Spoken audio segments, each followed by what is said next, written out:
Hello, welcome. It's me again, and as additional video to complete my series, I will be talking about the Rwanda genocide. The Rwandan genocide. The Rwandan war was considered as a genocide with approximately 8,000 um, Tutsis and Hutus, 8,000 to 1 million deaths of Tutsi and moderate Hutus. But what exactly sparked that conflict and led it to that bloody mass killing? First, it started,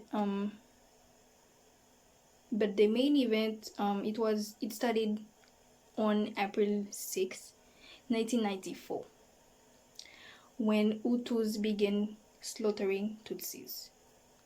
Let's trace back the full story behind this massacre. It wasn't until the arrival of the Europeans in the region that the terms Tutsi and Hutu took a racial war between the two groups, and because they cohabitated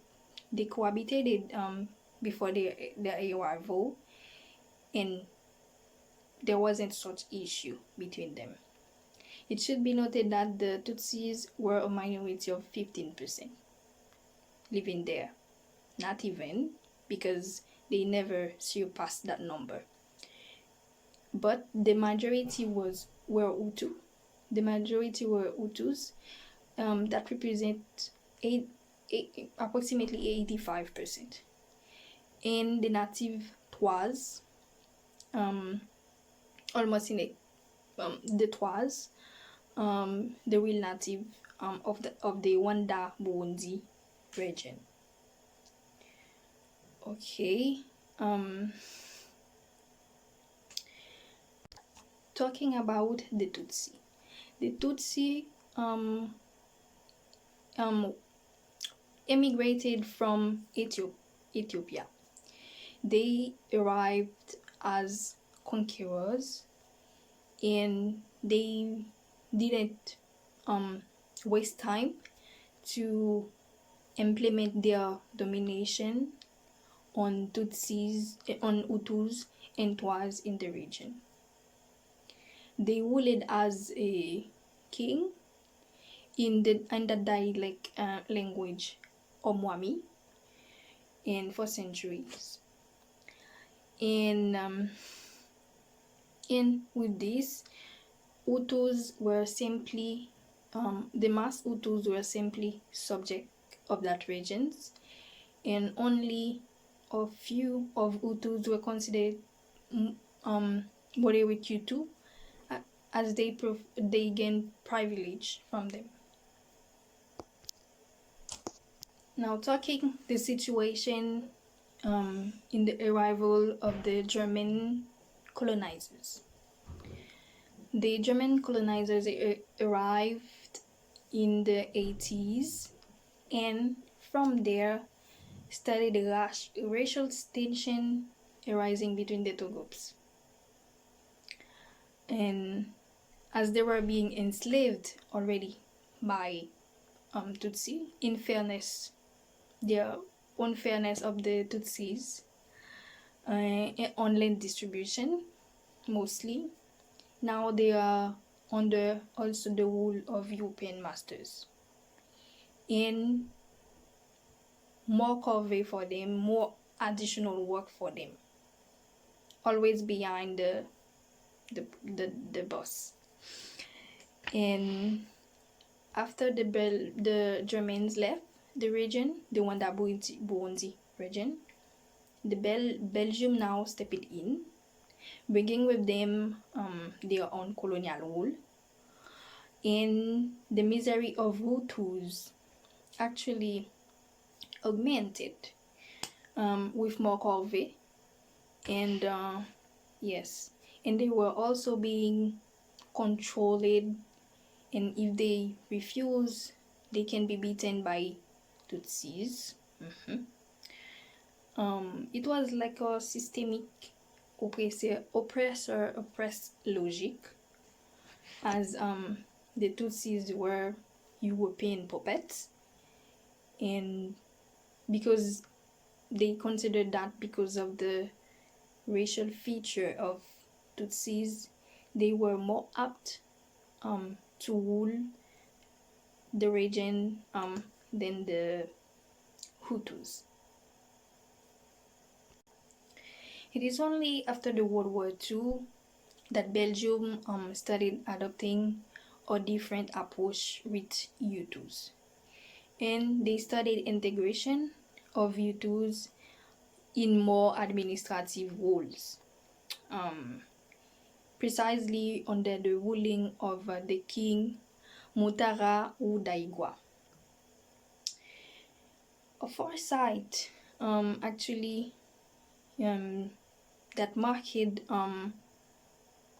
a sign for resistance of the Hutus was the publication of the manifesto. In the manifesto, actually, it proclaimed the rights of Hutus as majority in the region. Belgium broke its alliance with Tutsis, and many Tutsis now fled the country to emigrate other country in the region, as retaliations between Hutus and Tutsis started. And to stop this, the UN declared independence of Rwanda in 1962. In 1973, Juvenal Habyarimana made a coup and took the power over the Tutsis. The regime of Juvenal Habyarimana transformed the political war against the RPF, which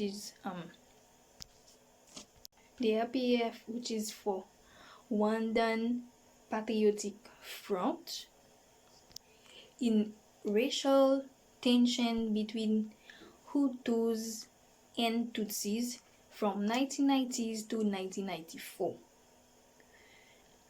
Now, talking about peace resolution of the conflict, the UN sent a peace mission, the MINA. They also signed the Arusha Agreement between Tutsis and Hutu. And also they asked for the integration of RPF troops in government army and the returns of exiled Tutsis, which was not sure. And from those events, we can say that the media especially was in charge to spread propaganda on exterminating Tutsis, all the Tutsis. As they said, they were cockroaches and they needed to be worked on. They need to be exterminated. And along this war, in the starting point of this racial bloody massacre, started in April 6, 1994, when the president was assassinated by unknown actors. Approximate 8,000 to 1 million Tutsis and moderate Hutus lost their lives in the Rwandan genocide. And the UN envoy troops like Belgium, that sent their troops, also France, they couldn't they were only there to assist the mass killing, but couldn't intervene to actually stop that hated, bloody ethnic massacre. To conclude, the Rwandan genocide was considered as the fastest and last genocide in the 20th century, and it represents still date as an historical, ethnic centered and political issues. Thank you.